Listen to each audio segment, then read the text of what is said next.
क्या सूर्य की यात्रा सिर्फ एक खगोलीय घटना है या इसके पीछे छुपा है जीवन, मृत्यु और मोक्ष का रहस्य? भीष्म पितामह ने मृत्यु के लिए उत्तरायण क्यों चुना? योगियों ने इसे कुंडलिनी जागरण का सबसे शक्तिशाली समय क्यों माना? और क्या यह सच है कि सूर्य की यह यात्रा स्वर्ग के द्वार खोलती है या पाताल की गहराइयों तक ले जाती है? इन सवालों के जवाब में छुपे हैं अद्भुत रहस्य और अनसुनी कहानियाँ, जो आपके सामने खोलेंगी सूर्य की इस दिव्य यात्रा के गहरे अर्थ। तो आइए इस रहस्य से भरी कहानी के सफर पर चलते हैं, जहां हर क्षण एक नई खोज आपका इंतजार कर रही है। नमस्कार दोस्तों, आपका स्वागत है कथा अमृतम चैनल में। सूर्य का दिव्य यात्रा, उत्तरायण और दक्षिणायन। प्राचीन भारत के ऋषि और विद्वानों ने आकाशीय पिंडों की गति और पृथ्वी पर उनके प्रभाव को गहराई से समझा। इन महान ऋषियों ने सूर्य की गति को 2-6 महीने की अवधियों में विभाजित किया, उत्तरायण और दक्षिणायन। ये शब्द केवल खगोलीय घटनाओं का वर्णन नहीं करते, बल्कि जीवन और अध्यात्म से जुड़े गहरे अर्थ भी बताते हैं। उत्तरायण का ब्रह्मांडीय महत्व। हर साल मकर संक्रांति के दिन शुरू होता है, जब सूर्य मकर राशि में प्रवेश करता है और आकाश में अपनी उत्तर दिशा की यात्रा आरंभ करता है। यह घटना ऊर्जा, प्रकाश और सकारात्मकता की बढ़ती अवस्था का प्रतीक है। यह 6 महीने की अवधि विकास, ज्ञान और समृद्धि का प्रतीक है। प्राचीन वैदिक ग्रंथों में उत्तरायण को देवताओं का दिन देव दिवस और दक्षिणायन को देवताओं की रात देवरात्रि कहा गया है। ऐसा माना जाता है कि उत्तरायण के दौरान दिव्य ऊर्जा अधिक सुलभ होती है, जिससे यह समय आध्यात्मिक कार्यों और सांसारिक उपलब्धियों के लिए शुभ माना जाता है। भीष्म पितामह और उत्तरायण का संबंध सबसे प्रभावशाली वर्णन महाभारत से मिलता है। भीष्म पितामह, जो पांडवों और कौरवों के गुरु और दादा थे, को यह वरदान मिला था कि वे अपनी मृत्यु का समय स्वयं चुन सकते थे। कुरुक्षेत्र के युद्ध में घायल होने के बाद उन्होंने बाणों की शैया पर लेटकर उत्तरायण का इंतजार किया। भीष्म का मानना था कि उत्तरायण के दौरान इस संसार को छोड़ने से आत्मा को मोक्ष प्राप्त होता है और उच्च आध्यात्मिक लोकों की यात्रा सुनिश्चित होती है। जब सूर्य ने अपनी उत्तर दिशा की यात्रा आरंभ की, तो भीष्म ने अपने शरीर का त्याग कर दिया। उनकी यह कथा सिखाती है कि समय और ब्रह्मांडीय ऊर्जा आध्यात्मिक प्रगति में महत्वपूर्ण भूमिका निभाते हैं। दक्षिणायन की यात्रा। 6 महीने बाद जब सूर्य अपने चरम पर पहुंचता है, तो वह अपनी दक्षिण दिशा की यात्रा शुरू करता है, जिसे दक्षिणायन कहा जाता है। यह यात्रा कर्क संक्रांति के समय शुरू होती है, जब सूर्य कर्क राशि में प्रवेश करता है। इस अवधि के दौरान दिन छोटे और रातें लंबी होने लगती हैं, और पृथ्वी धीरे धीरे विश्राम और आत्मचिंतन की अवस्था में प्रवेश करती है। उत्तरायण के विपरीत, जो बाहरी विकास का प्रतीक है, दक्षिणायन को आत्मनिरीक्षण, अनुशासन और आंतरिक ध्यान का समय माना जाता है।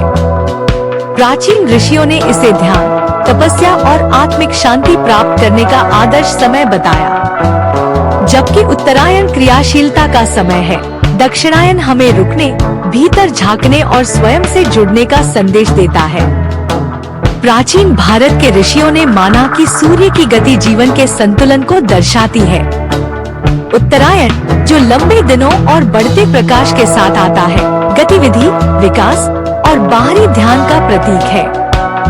यह वह समय है जब हमें अपने लक्ष्यों की ओर कार्य करना चाहिए, चुनौतियों को स्वीकार करना चाहिए और समृद्धि का जश्न मनाना चाहिए। इसके विपरीत, दक्षिणायन, जो लंबी रातों और बढ़ते अंधकार के साथ आता है, हमें विश्राम, आत्मनिरीक्षण और पुनर्भरण की आवश्यकता की याद दिलाता है।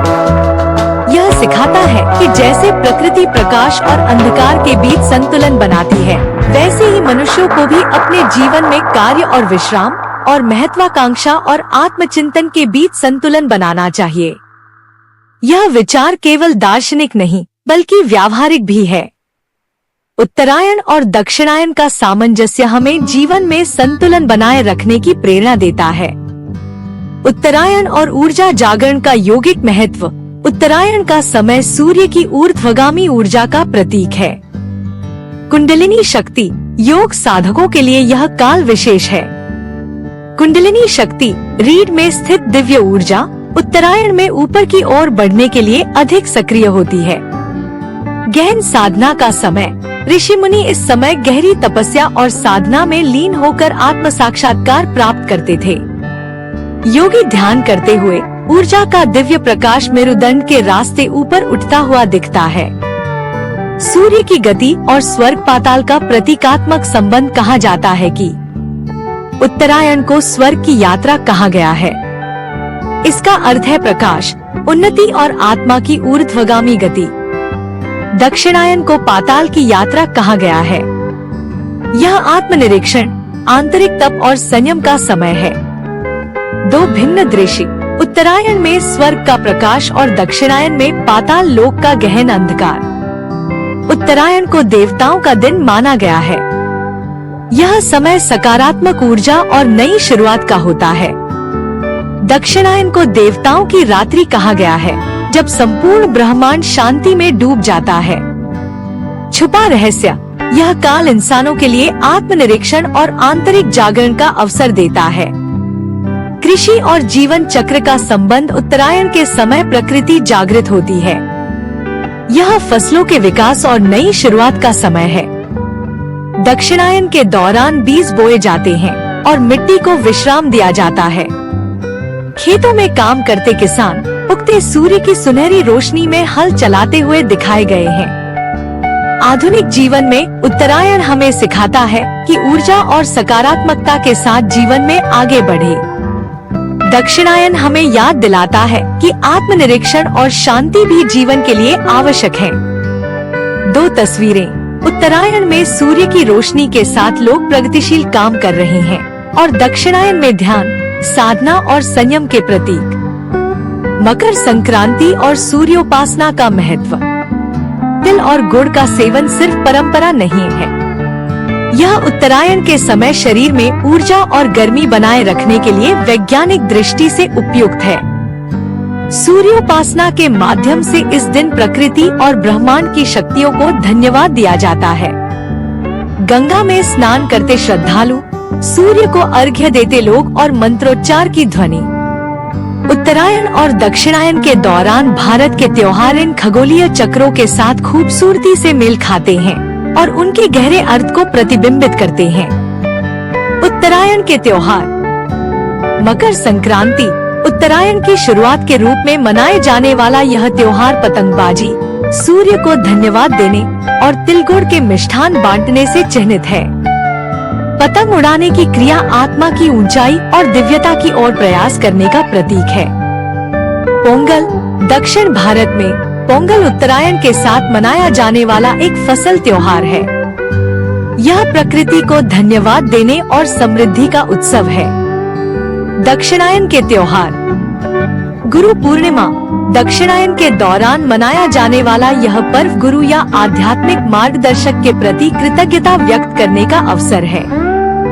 यह दक्षिणायन के आत्मनिरीक्षण के स्वभाव को दर्शाता है। शरद नवरात्रि। देवी दुर्गा की पूजा का यह समय दक्षिणायन में आता है, जो आंतरिक शक्ति और अनुशासन पर जोर देता है। खगोलीय व्याख्या। उत्तरायण और दक्षिणायन पृथ्वी के झुकाव और सूर्य के चारों ओर उसकी परिक्रमा पर आधारित है। उत्तरायण शीतकालीन संक्रांति के बाद सूर्य उत्तरी गोलार्ध में अपनी यात्रा शुरू करता है, जिससे दिन लंबे होते हैं। दक्षिणायन ग्रीष्मकालीन संक्रांति के बाद सूर्य दक्षिणी गोलार्ध की ओर बढ़ता है, जिससे दिन छोटे होते हैं। इन चक्रों का मौसम, कृषि और मानव गतिविधियों पर गहरा प्रभाव पड़ता है, जो पृथ्वी पर जीवन के लिए महत्वपूर्ण है। आधुनिक समय में प्रासंगिकता। आज की तेज-तर्रार दुनिया में उत्तरायण और दक्षिणायन की प्राचीन शिक्षा पहले से कहीं अधिक प्रासंगिक है। उत्तरायण हमें अवसरों को पकड़ने, लक्ष्य निर्धारित करने और ऊर्जा और दृढ़ संकल्प के साथ उनकी ओर कार्य करने के लिए प्रेरित करता है। दूसरी ओर दक्षिणायन हमें धीमा करने, आत्ममंथन करने और अपने भीतर पोषण करने की याद दिलाता है। इन खगोलीय चक्रों के साथ अपने जीवन को संरेखित करके हम प्रकृति से एक गहरा संबंध और अपने जीवन में संतुलन पा सकते हैं। एक कालातीत संदेश। आकाश में सूर्य की अनंत यात्रा ब्रह्मांड की आपसी जुड़ाव की याद दिलाती है। जैसे सूर्य प्रकाश और छाया, विकास और विश्राम के बीच संतुलन बनाता है, वैसे ही हमें भी जीवन के द्वैत को अपनाना चाहिए। उत्तरायण हमें उठने और बढ़ने के लिए प्रेरित करता है, जबकि दक्षिणायन हमें रुकने और चिंतन करने की शिक्षा देता है। इन ब्रह्मांडीय चक्रों के माध्यम से प्राचीन ऋषियों ने हमें ब्रह्मांड के साथ सामंजस्य में जीने का तरीका सिखाया, एक ऐसा पाठ जो आज भी हमें प्रेरित करता है।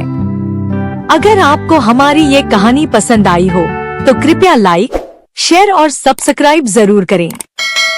आपके विचार हमारे लिए बेहद महत्वपूर्ण हैं, तो कमेंट सेक्शन में अपनी राय और सुझाव हमें जरूर बताएं। हम आपके सुझावों का स्वागत करते हैं। धन्यवाद और हमसे जुड़े रहिए।